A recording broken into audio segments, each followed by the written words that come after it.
Hello friends, welcome to Radhika's RR kitchen. ನಾನಿವತ್ತು ಅರಿಶಿಣದ ಎಲೆಯ ಸಿಹಿ ಕಡುಬು ಮಾಡ್ತಾ ಇದ್ದೀನಿ. ಇದು ತುಂಬ ಟೇಸ್ಟಿಯಾಗಿರುತ್ತೆ, ಮಕ್ಕಳಿಗೆ ತುಂಬ ಇಷ್ಟ ಆಗುತ್ತೆ. ಇದನ್ನು ಅರಿಶಿಣದ ಎಲೆಯಲ್ಲಿ ಮಾಡೋದ್ರಿಂದ ಇದು ಆರೋಗ್ಯಕ್ಕೆ ತುಂಬ ಒಳ್ಳೆಯದು.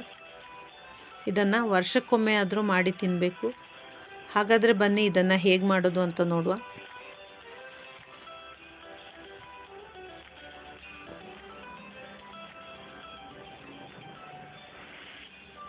ನಾನು ಇದಕ್ಕೆ ಸ್ವಲ್ಪ ಅರಿಶಿಣದ ಎಲೆಯನ್ನು ತಗೊಂಡಿದ್ದೀನಿ. ಅದನ್ನು ಮೊದಲು ಚೆನ್ನಾಗಿ ವಾಶ್ ಮಾಡ್ಕೋಬೇಕು. ವಾಶ್ ಮಾಡಿದ ನಂತರ ಅದರ ದಂಟನ್ನು ಕಟ್ ಮಾಡಿ ಒಂದು ಒಣಗಿದ ಬಟ್ಟೆಯಿಂದ ಎರಡು ಸೈಡು ಒರೆಸ್ಕೋಬೇಕು.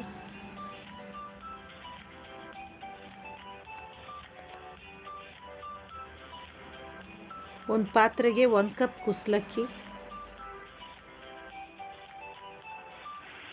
1 ಕಪ್ ಬೆಳ್ತಕ್ಕಿ ಹಾಕಿ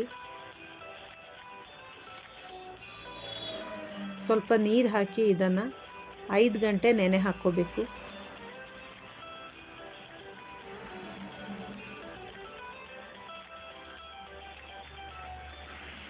ಐದು ಗಂಟೆ ನಂತರ ಈ ಅಕ್ಕಿಯನ್ನು ಚೆನ್ನಾಗಿ ತೊಳೆದು ಬಸ್ದಿಟ್ಕೋಬೇಕು.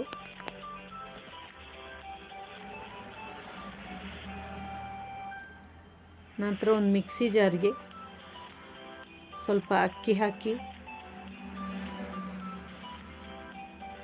ಸ್ವಲ್ಪ ನೀರು ಹಾಕಿ ಇದನ್ನು ನುಣ್ಣಗೆ ರುಬ್ಕೋಬೇಕು. ಇದನ್ನು ಸ್ವಲ್ಪ ಸ್ವಲ್ಪನೇ ಹಾಕಿ ರುಬ್ಕೋಬೇಕು. ನಂತರ ಅದನ್ನು ಒಂದು ಪಾತ್ರೆಗೆ ಹಾಕಿ ಎಲ್ಲ ಅಕ್ಕಿಯನ್ನು ಹೀಗೆ ರುಬ್ಬಿ ಈ ಪಾತ್ರೆಗೆ ಹಾಕಿ ಇಡಿ. ನಂತರ ಅದಕ್ಕೆ ಚಿಟಿಕೆಯಷ್ಟು ಉಪ್ಪು ಹಾಕಿ ಅದನ್ನು ಒಲೆ ಮೇಲೆ ಇಟ್ಟು ಅದನ್ನು ಹೀಗೆ ಮಿಕ್ಸ್ ಮಾಡ್ತಾ ಇರಿ. ಅದು ಗಟ್ಟಿಯಾಗುವವರೆಗೆ ಮಿಕ್ಸ್ ಮಾಡಬೇಕು. ಗಟ್ಟಿಯಾದ ನಂತರ ಗ್ಯಾಸ್ ಆಫ್ ಮಾಡಿ ಇದನ್ನು ತಣ್ಣಗಾಗಲು ಬಿಡಿ.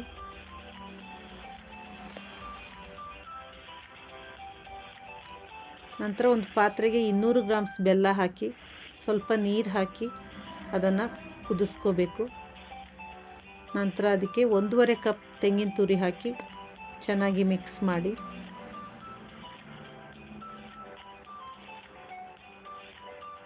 ನಂತರ ಅದಕ್ಕೆ 1 ಟೀ ಸ್ಪೂನ್ ಏಲಕ್ಕಿ ಪುಡಿ ಹಾಕಿ ಬೆಲ್ಲದ ನೀರು ಬತ್ತುವವರೆಗೆ ಅದನ್ನು ಮಿಕ್ಸ್ ಮಾಡ್ತಾ ಇರಿ.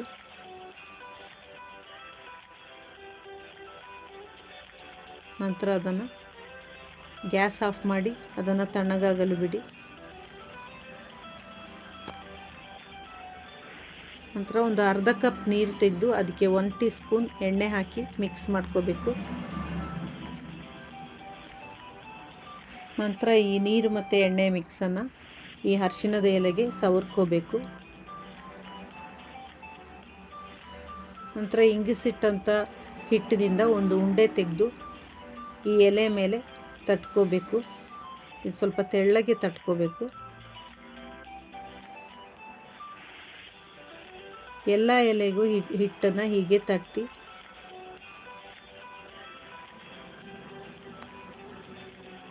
ನಂತರ ನಾವು ಮಾಡಿಟ್ಟಂಥ ತೆಂಗಿನಕಾಯಿಯ ಹೂರಣನ ಇದರ ಮಧ್ಯೆ ಇಟ್ಟು ಮಡಚ್ಕೋಬೇಕು.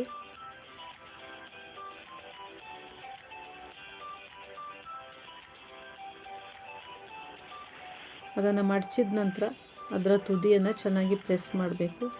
ಇಲ್ಲದಿದ್ದರೆ ಅದು ಬೇಯುವಾಗ ಬೆಲ್ಲದ ರಸ ಎಲ್ಲ ಇದರಿಂದ ಲೀಕ್ ಆಗುತ್ತೆ.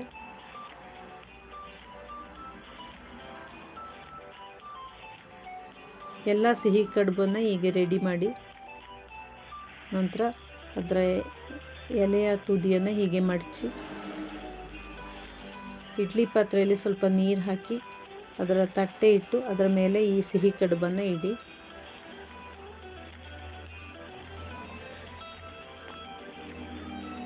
ನಂತರ ಅದನ್ನು ಮುಚ್ಚಿ 30 ನಿಮಿಷ ಹಬೆಯಲ್ಲಿ ಬೇಯಿಸ್ಕೋಬೇಕು.